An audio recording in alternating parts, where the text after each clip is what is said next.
Друзі, радий вам, доки сходить уранці сонце, і доки в наших душах є живе тепло, з нами є наші мрії, сподівання і наші захоплення. А значить, говоримо про фотографію. Сьогодні мова про найменших представників сімейства фотокамер, які ми нерозбірливо називаємо мильницями, хоча серед них представники абсолютно різних класів.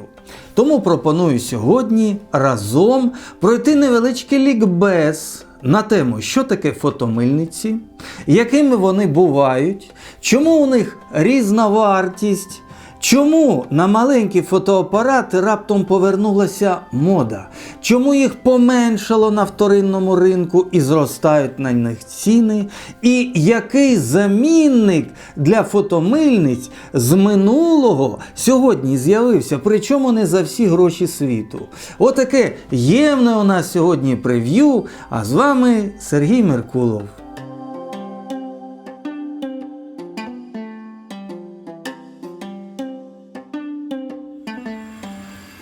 Про фотомильниці.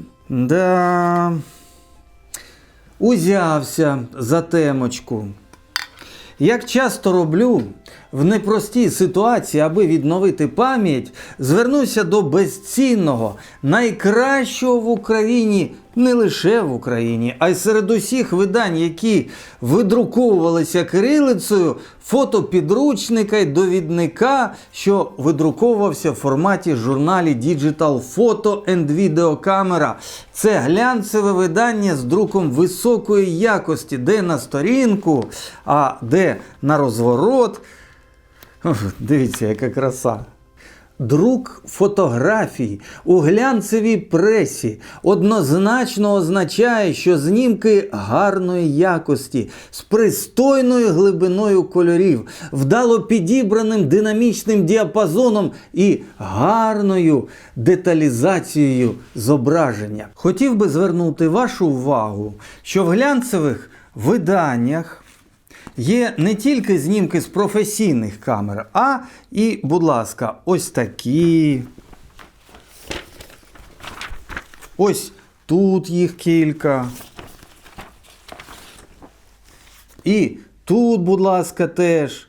От, є знімки з маленьких камер, які ми іменуємо фотомильницями. Але, мабуть, є сенс подивитися, як фотографують фотомильнички на великому екрані комп'ютера, де тримаю кілька фотографій, зроблених і мною, і іншими людьми. Темнувато. Задеру ISO. 800, 1600, так, 1250, 1600. Ну от мене нарешті видно, це фотоапарат 2010 року. Збільшимо ISO ще 2000. О, тепер мене вже видно набагато краще. Але може бути зерно. Таке високе ISO на камері 2010 року зробимо монохром. Тоді артефакти будуть не настільки помітні. Так. І тепер, друзі мої, ми маємо у мене на робочому столі кілька симпатичних прикладів. Наприклад, з фотокамери фотомильниці Samsung PL120.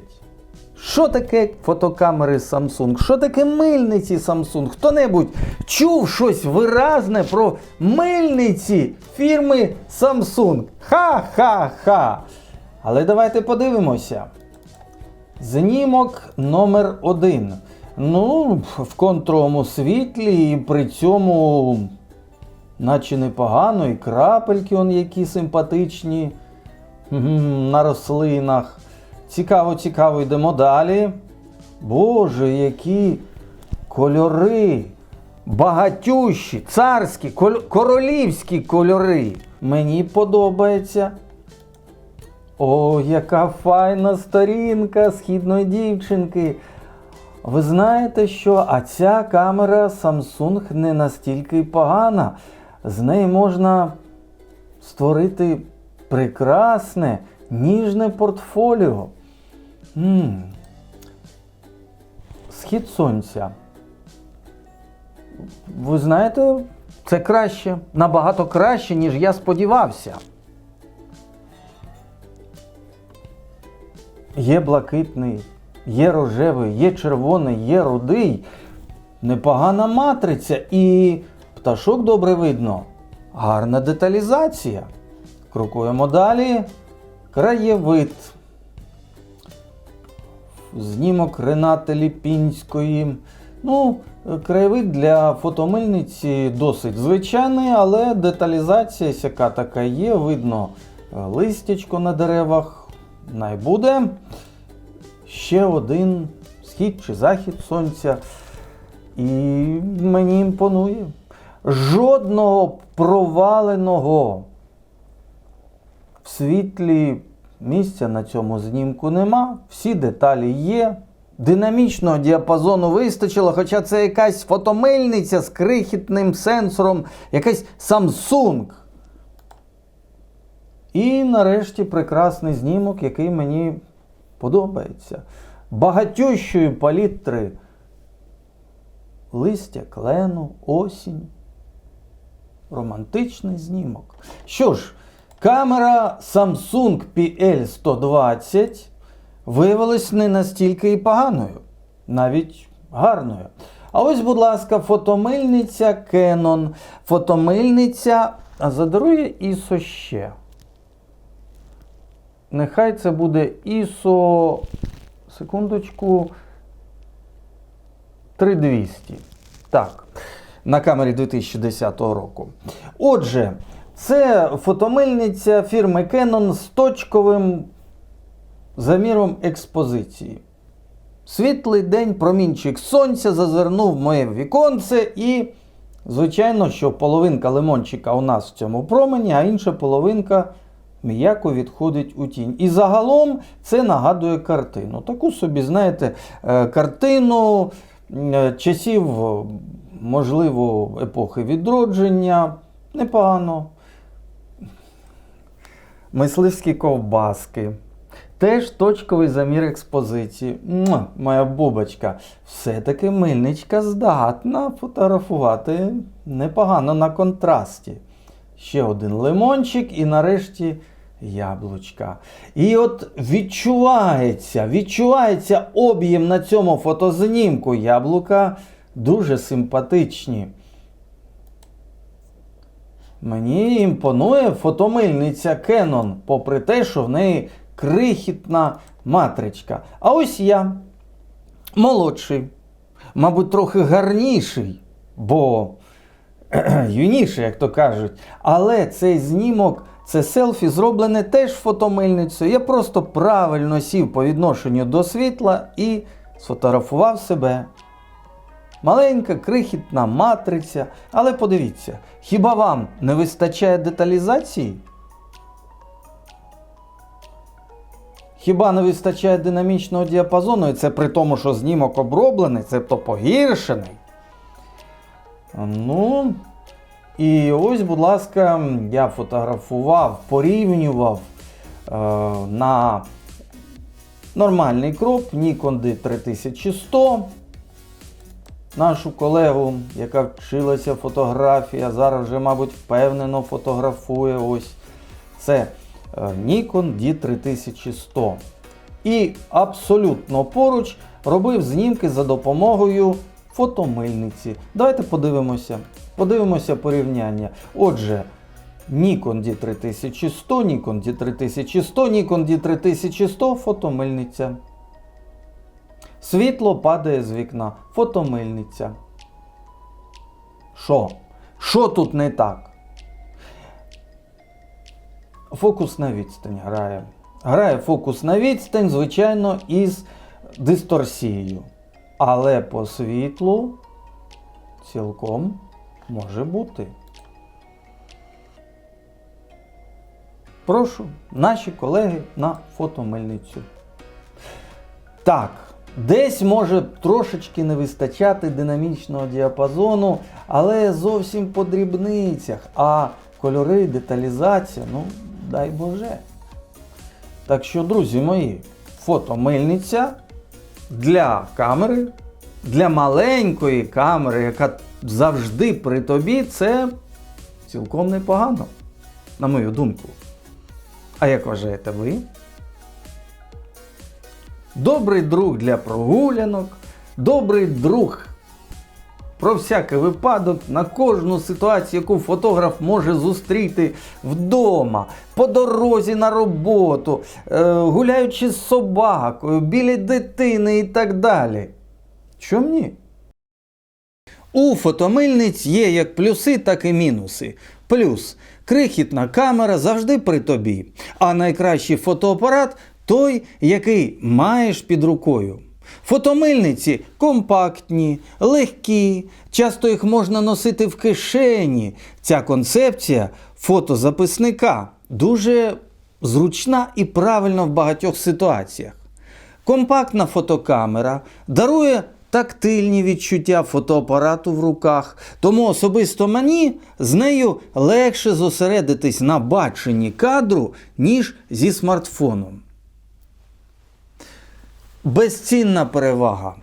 Та, що фотомильничка має оптику кращого класу, ніж у більшості смартфонів, коли йдеться про фотокамеру з фіксом.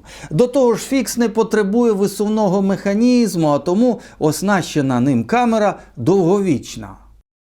Зате мініатюрний фотокомбайн з зумчиком забезпечує солідний спектр фокусних відстаней, а це величезна перевага. Зверніть, будь ласка, увагу, якщо зум, тобто наближення у смартфону цифрове і просто кропає, обрізає зображення, погіршуючи його якість, аж доки зображення перетворюється на брудну мозаїку пікселів, то оптичний зум фотоапарата об'єкт просто наближає, не погіршуючи якість.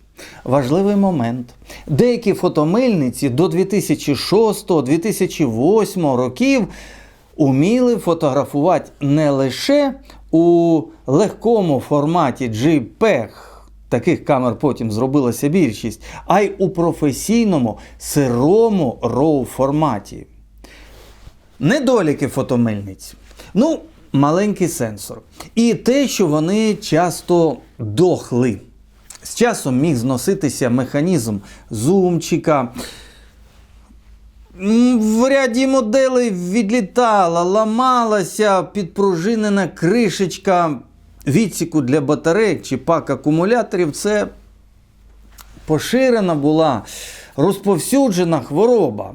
А найчастіше фотокамера просто припиняла одного чудового чи не дуже чудового дня вмикатися. Зовні абсолютно неушкоджена. Вчора поклав, працювала, сьогодні береш, не увімкнулася. Тобто, вочевидь, замикало живлення. Я мав дві Sony Cybershot в металевих корпусах. Вони мені надзвичайно подобалися. І фотографували, і фільмували, але кожна з них наче по годиннику. Рівно через 2 роки експлуатації просто припиняла вмикатися. Можливо, так можна припустити, в конструкцію чи матеріали камер було закладене штучне, так зване застарівання. Не хочу шукати всесвітніх змов монополістів, але як так, що от камера 2 роки і не працює. 2 роки і сама по собі не працює. І нарешті ми наблизилися до найцікавішого.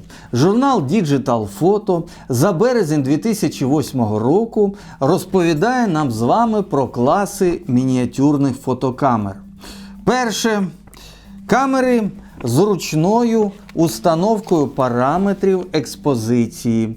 Вони пропонують фотографу самостійно керувати витримкою і діафрагмою, точно налаштовувати баланс білого, регулювати фокусну відстань або обирати точки фокусування. Серед таких камер ті, що ми звикли називати компактами. Давайте почитаємо, бо дуже це цікаво. Нагадаю, Digital Photo за березень 2008 року. І камери з ручною установкою параметрів експозиції. Тут 3 топ-камери наводиться. Це Canon PowerShot A640 вартістю 290 американських повноцінних тоді ще доларів. Компактна фотокамера серії A на 10 мегапікселів з 4-кратним зум-об'єктивом. До речі, прекрасно пише відео зі швидкістю 30 кадрів на секунду і 9-точкова система інтелектуального фокусування. Тобто не гірше, ніж у дзеркалок того періоду. Далі, в топі за $600 компакт прекрасний Canon PowerShot G9 12 мегапікселів і підтримка формата RAW.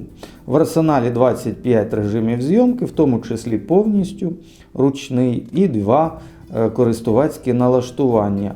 Вартість. Давайте так, чесно, це компакт, звичайно, компакт, але за розміром, за багатьма ознаками, це ще й те, що називаємо мильницею. Значить, ціна $600. Вартість дзеркалки. Наступна категорія – це камери з великим діапазоном зумування або псевдодзеркалки. У мене такі були. До кишені їх, звичайно, не покладеш, але серйозний діапазон фокусних відстаней робив їх універсальним другом для прогулянок. Один з найцікавіших різновидів камер – це камери з великим діапазоном зумування. Цебто те, що ми називаємо псевдодзеркалками. Так, насправді це фотомильниця із маленьким сенсором, але там превеликий, прекрасний, як правило, зум, який нам з вами дозволяє не тягати з собою таку трубу, бадуду на дзеркалку, а, в принципі, мати все компактненько при одному корпусі. Нарешті камери для екстремальної зйомки. Ось тут, будь ласка, їх, бачите, як багато. І в цьому журналі вони також є. В цю категорію виділені фотоапарати, що мають унікальні можливості. Падати і не розбиватися, фотографувати в дощ і навіть під водою, не боятися пилу, бруду, не боятися снігу і при цьому забезпечувати зручність експлуатації та якість знімків, властиву для компактів. Четверта категорія – найпоширеніша, от їх багато, вже так багато. Це фотокамери з автоматичною установкою параметрів експозиції. Оці фотоапарати домінували на ринку і найбільше заслуговують епітету фотомильниця, бо має лише автоматичні налаштування, аби фотограф міг зосередитися на виборі сюжету і компоновці кадру. Те, чим сьогодні славляться смартфони. Я б такі камери замість смартфонів все-таки радив би. Бо вони, як мінімум, мають одну неймовірну перевагу. Це справжній оптичний зум. Тобто можливість, не сходячи з місця, сфотографувати один і той самий сюжет абсолютно різними планами. До того ж, хотів би нагадати, що зум, наявність оптичного зуму означає в камері прекрасну вдатність до макрофотографії. Зауважте, будь ласка, макрофотографії. Тобто, якщо вам хочеться фотографувати равлика, грибочка в лісі, квіточку, отака мильниця, зате зі справжнім оптичним зумом це просто може бути знахідка. Тільки не забувайте про освітлення. Хотів би нагадати, що для макрофотографій на природі навіть із великими, так би мовити, професійними камерами часто використовують окрему підсвітку для своїх міні-сюжетів. Бо світло, як то кажуть, всьому голова, без світла не обійтися. І якщо ви облаштовуєте фотостудію просто неба, не покладайтеся, прошу вас, на лише сенсор камери. Сенсор камери – це тільки можливість, вона не дає, високе ISO не дає нам з вами світло-тіньового малюнку. Світло-тіньовий малюнок, от як зараз, дає лише перепад світла і тіней. Тобто наявність світла для нас з вами, яку б камеру ми не взяли до рук, завжди критично важлива. Отже, ми з вами згадали, що на ринку були представлені цілих 4 категорії компактних фотоапаратів, які мали насправді настільки різні функціонал та завдання, що краще їх не плутати, якщо знайдете приємний для вас варіант на вторинному ринку. Щодо вторинки, то живі, в гарному стані фотомильниці набувають дедалі більшої популярності. І на них звернули увагу при всій повазі перекупи, які перегрівають їхню вартість. До того ж, внутрішній ринок України, на жаль, гарно так звузився внаслідок переміщення великих груп людей, які рятували не те, про що часто кажуть, фотомильниця, а документи і власну живу душу. А що робити, спитаєте ви? Якщо нових компактних камер майже не випускають, а ті, що виходять в світ, то вже по ціні професійної техніки. Які існують альтернативи? Ви знаєте, я вас не закликаю мерщій бігти купувати камеру на китайському ринку. Але там на ситуацію, як виявилося, звернули увагу, що називається, просікли тему. І налагодили масовий випуск фотомильниць абсолютно різного форм-фактору. В житті не міг би уявити собі, що такі тенденції з'являться, але ми їх бачимо. Звідки вони почалися? Компанії-виробники масово скоротили камери, маленькі, скажімо так, ручні камери. Їх дуже важко знайти, щоб і маленька, і гарно фотографувала, і фільмувала. Як казав Тарас Григорович Шевченко, книжечка захалявна. От така собі фотонотатник, відеонотатник, книжечка захалявна, тобто маленький фотоапаратик, який нічого не важить, і при цьому ти його скрізь з собою можеш тягати. Ми з вами пам'ятаємо, що у вигляді отаких маленьких фотокнижечок захалявних виступали фотомильниці. А далі сталося цікаве і неймовірне. Вони зникли. Якщо не так давно вони ще були по всіх ломбардах по 350, по 250 гривень, і всі божилися, геть ніхто не хотів їх брати, а потім раз, і вони скінчилися. Дивишся, а нема. Кинешся до перекупів, а вони там по $200, по $300. За що? А за те. І знані крупні виробники побачили, що ця ніша раптом спорожніла, і почали випускати, як кажуть, фанівські камери, книжечки захалявні. І згадує Photoreview.ua, глядач каналу: дякую, що відреагували на мій коментар. Звичайно ж, без демонстрування страшних фоток з e-Half не всі розуміють, в чому прикол з цією поробкою від маркетологів. Кропнута ще й додатково виробником, бо стоїть матриця на 20 мегапікселів, а камера видає 18 мегапікселів. Однодюймова матриця, дешевий об'єктив, зйомка лише в JPEG, картинка на рівні кінця 2000-х з поганим динамічним діапазоном, вертикальний формат фото, відсутність будь-якої стабілізації, що фото, що відео, поганенький контрастний автофокус на рівні фотоапаратів початку 2010-х років і пластик в матеріалах виконання. І ще є режим, який вважається фішкою моделі, імітації зйомки на плівкову камеру. Ну, відзняті результати ви можете побачити тільки після того, як проклацаєте всі 72 кадри. І слідом за Fujifilm на тенденцію, що треба маленьких фотоапаратів людям, на тенденцію звернули увагу Canon, випустили Canon G7, є Mutant 01, пише про цю камеру.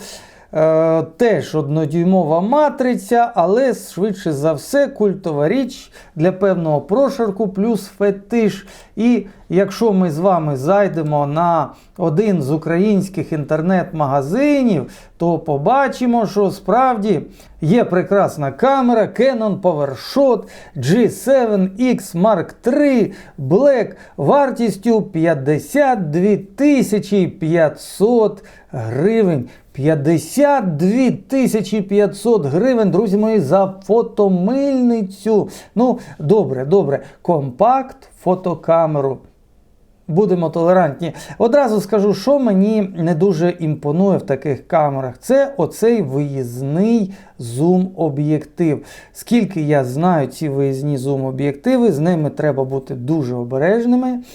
Тому що, якщо, це знаєте, як з кухонним комбайном. Там може бути і вінчик, і кавомолка, і ще щось таке. Але якщо зламається щось одненьке в комбайні, то не працюватимуть все. І абсолютно так, на жаль, із компакт-фотокамерами з висувними об'єктивами. Якщо, не дай Бог, там щось з оцим висувним механізмом, то не працюватиме камера вся. Це, на мою думку, великий мінус, і такі камери не повинні коштувати як професійна техніка, де можуть бути об'єктиви зйомні. І що пише виробник? Ідеальне рішення для відеоблогерів, блогерів, учасників відеоконференції. У мене за 300 гривень стоїть камера для відеоконференцій. Так. І для всіх, хто публікує контент онлайн. Камера PowerShot G7 Mark III допомагає в створенні відмінних відео в форматі 4К, має великий сенсор типу 1 дюйм і оснащена 20-мегапіксельною матрицею. Все це поєднане з суперпортативним корпусом. І ми бачимо, що у камери ще й задирається екранчик, вистрибує спалах. Тобто компакт. Прекрасний компакт з лише дюймовою матрицею. Знімайте спортивні події в повільному режимі зі швидкою частотою кадрів до 120 на секунду. Це трошечки вчорашній день. Підключіть зовнішній мікрофон для кришталево чистого звукозапису під час подорожування. Дякую, дуже дякую. І що тут ще? Селфі, панорами. Тобто ми з вами бачимо цілком любительську іміджеву камеру. Я б сказав, сумнівної надійності. Немає тут вологозахисту, пилозахисту. Я цього тут, вибачте, не бачу. Я бачу висувний, досить крихкий, з досить крихким механізмом. Не дай Бог, пилинка, яка зайде, або що, об'єктив.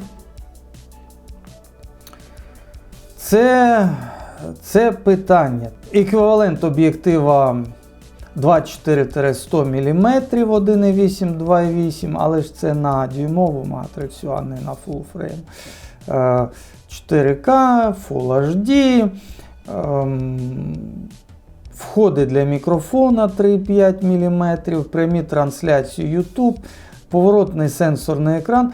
Тобто, друзі мої, нічого такого, чого я не бачив в інших камерах, і які набагато старші. І ще один момент, який свідчить про, вибачте, глибоку непрофесійність даної камери. Лише 265 знімків на одному режимі заряду. Тобто, прес-конференцію, звичайно, не запишеш, і пристойний репортаж на неї писати теж ніяк не можна. І якщо йдеться знову-таки про ту ж саме відеоконференцію, я веду відеоконференції, веду для студентів, і навчання може тривати 1,5, 2,5, 3 години. Що тут робити із акумулятором, який розрахований лише на 265 знімків, я, щиро кажучи, не знаю. На жаль, не всі глядачі каналу усвідомлюють, що йдеться не про професійні камери за цілком професійною вартістю. І кажуть, що Сергію, це ж камери іміджеві, камери для справжніх шанувальників, для людей, які хочуть себе навмисно, додатково обмежити, походити навколо сюжету, подумати навколо нього, зробити тільки один знімок, зате ах, який знімок, і це точно буде шедевр. Словом, вони кажуть, ти не усвідомлюєш, наскільки нам всім потрібні фотомильниці, як ми без них скучили, і які ці фотомильниці насправді важливі для великої фотографічної творчості. І от я вам скажу, друзі мої, забудьте поки що на хвилинку про камери за 50 з лишком тисяч гривень, за 40 з лишком тисяч гривень, про фотомильниці. І зайдемо до тих самих китайців. За ключовими словами, діджитал-камера вінтаж. І тут буде такий гуляй-розгуляй, що просто диву даєшся. Виявляється, що коли у нас з ринку зникли фотомильниці, східні партнери, так би мовити, побачили і вирішили цей ринок заповнити. І почали активне виробництво маленьких фотоапаратів. Їх надзвичайно великий вибір. Давайте роздивимося кілька чудернацьких, цікавих на вигляд. Ось, наприклад, камера з шахтою видошукача. Шахта видошукача – це добре, коли ти фотографуєш стрітфото і не хочеш, щоб на тебе звертали увагу. Ей, що ви на мене спрямували фотоапарат, приберіть негайно. Коли ти дивишся в шахту, то в принципі не видно, непомітно, на що або на кого ти наводишся. І от вам прекрасна на вигляд камера з, здається, 10 чи 16-кратним оптичним, не цифровим зумом,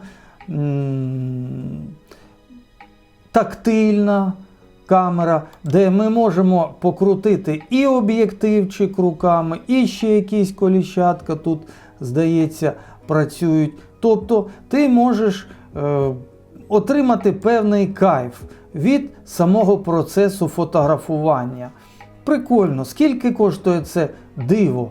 Чорненьке, біленьке, зелененьке або червоненьке. 2340 гривень. Що таке 340 гривень? 56 копійок. Це вартість доставки. Це з доставкою. Наступна камера, класік камера з 2 об'єктивами. 1194 гривні, але шипінг 11 гривень 63 копійки. Проте, теж у цієї камери є шахточка, зазирнули в шахточку і сфотографували, що вам треба. У неї такий задумливий, мрійний вигляд у цієї камерки. Збоку, я так розумію, кнопочка спуску. Теж, що вони пишуть? Ретро-діджитал камера. Це жахлива, я так розумію, камера. Абсолютно крихітна, це просто брелок. Там неймовірно, мабуть, крихітна матриця. Не знаю, кому така камера до вподоби. Але подивіться, будь ласка, воно є, воно фотографує. Подивитися, який результат. Але ні, друзі мої, це не камера, це лайно, це не серйозно.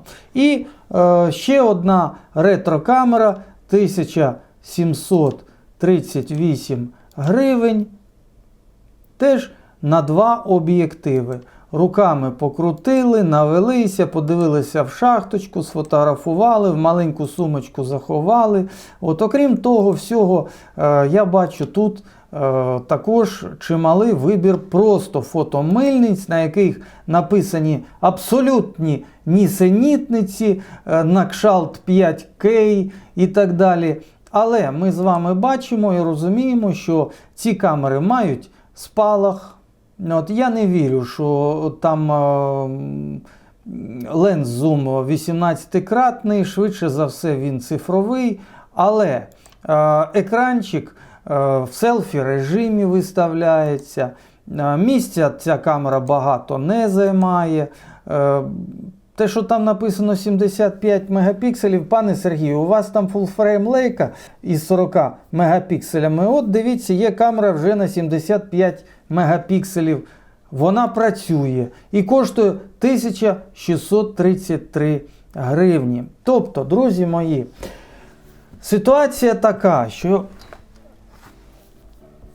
важливе місце порожнім не буває.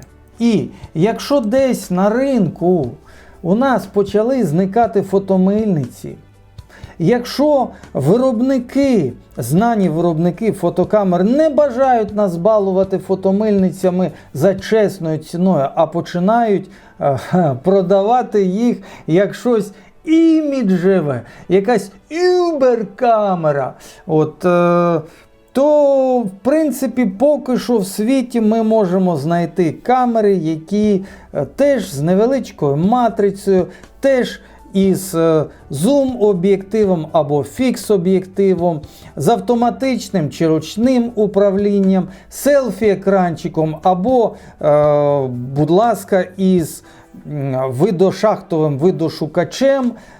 Все це є і коштує не дорожче, ніж ті мильниці, які ми можемо сьогодні побачити в ломбарді. Тому, якщо справді хтось скучив за мильницями, можливо, є сенс спробувати сучасні поробки. Так, звичайно, якщо йдеться про вінтажну мильницю, скажімо, Kodak, Fuji, із тими ще сенсорами, які давали пречудові цікаві кольори, то варто побавитися з такою технікою, якщо ви її знайдете не за всі гроші світу на фотобарахолці. Але якщо, в принципі, вам хочеться просто спробувати, то не обов'язково, на мою думку, брати щось наддороге, надіміджеве, аби потішити власне его. Хоча останнє теж, чом би ні, якщо це подарує вам натхнення